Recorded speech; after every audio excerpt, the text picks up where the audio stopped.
Subscribe करवाना बिल्कुल भूलता नहीं। यहाँ हमारा पड़ोस में गांव है, शायद कटारपाड़ा है, कटारपाड़ा करके नवा टापरा। तो नवा टापरा जो कटारा गोत्र है, कटारा गोत्र के बाणेश थे। तो जो कटारा है उनको जोर से बोलना पड़ेगा, और क्योंकि कटारा कभी कभी कहते हैं कटारा कट जाएगा, लेकिन कटारा झुकेगा नहीं कहते हैं। तो इस लड़ाई में सबसे पहले कटारों को आना है, और कटारा के साथ में हम कंधा से कंधा मिला के खड़े रहेंगे। और यहाँ पर हमारे जो सिरा वापसी लगाया था, उस सिरा वापसी को कुछ लोग ले गए, यूं कह रहे हैं आने वाले समय में हम सब मिलके यहाँ लगाएंगे वापस। हम क्या थे, हमारा समाज, हमारा खून क्या था, हमारे पूर्वज कितने ताकतवर थे, और इन पार्टियों वालों ने हमारे लोगों को कितना गुलाम बना दिया था। लेकिन ये एक मंच, ये विचारधारा, इस विचारधारा ने हमारा जो समाज, इन संगठन वालों ने मानसिक रूप से गुलाम बना दिया था, वो वापस खड़ा हो गया है। और अब खड़ा हो गया है तो उसने नीस ने अस्थायी जवान हुए। अभी लगभग 12 बजे से कार्यक्रम स्टार्ट है। सभी वक्ताओं को अपना समय निर्धारित करके दिया है।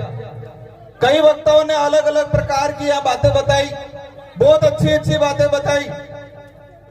आज ये इतिहास में नाम दर्ज होगा, हमारी आने वाली पीढ़ी पढ़ेगी कि हमारे पूर्वज एकत्रित हुए थे और सभी ने मिलकर चंदा करके इसको समतल कराया और आदिवासियों के लिए ये रिजर्व कराया। इतिहास में पढ़ा जाएगा।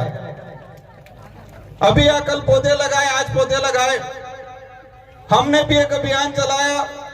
84 विधानसभा और सागवाड़ा विधानसभा से जितनी गाड़ियां आई, प्रत्येक गांव से एक एक पौधा आज लगा के जाएंगे। हम भी आज हमारी विधानसभा से प्रत्येक गांव से एक एक पौधा इस बेणेश्वर की धरती पे लगा के जाएंगे, और कभी कभी पानी भी पिलाने आएंगे यहाँ पर। अभी आज हमारा समाज को किस तरह एक नई दिशा दे, कैसे संगठित करे, हमारे समाज के सामने क्या आपत्ति आ रही है, क्या क्या कठिनाई आ रही है। सबसे बड़े कठिनाई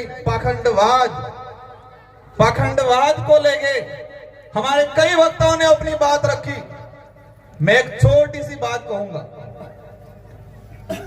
एक कहानी के माध्यम से इसको समझाना चाहूंगा। इसको आपको गौर से सुनना है।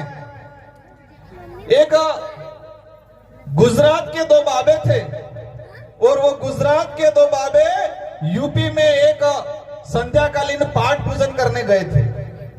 गुजरात के बोधो मत समझना जाना। हाँ, गुजरात के 2 बाबे थे, यूपी में पाठ पूजन करने गए, और गुजरात से ट्रेन में गए।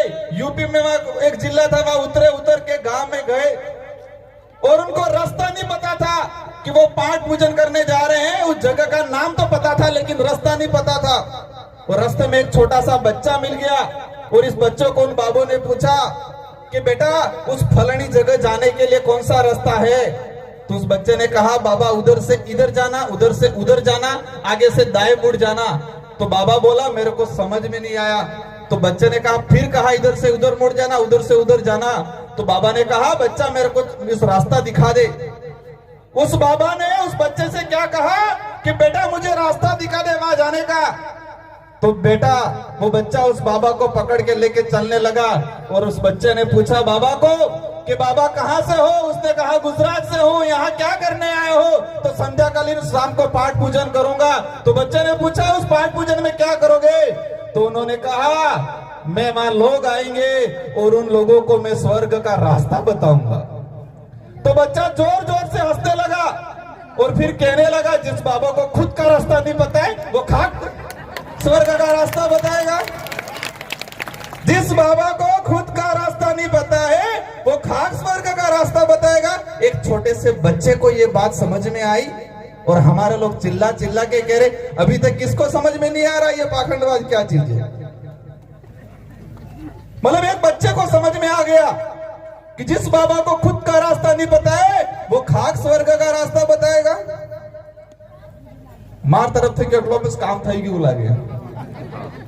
आज हमारा समाज कई बातों को लेके देश के अंदर जो स्थिति बन रही है, आदिवासी समाज को लेके पूरे देश में, हम पूर्वी भारत में जाते हैं, इधर दक्षिणी भारत में जाते हैं, सब जगह आदिवासी समाज के साथ अन्याय हो रहा है।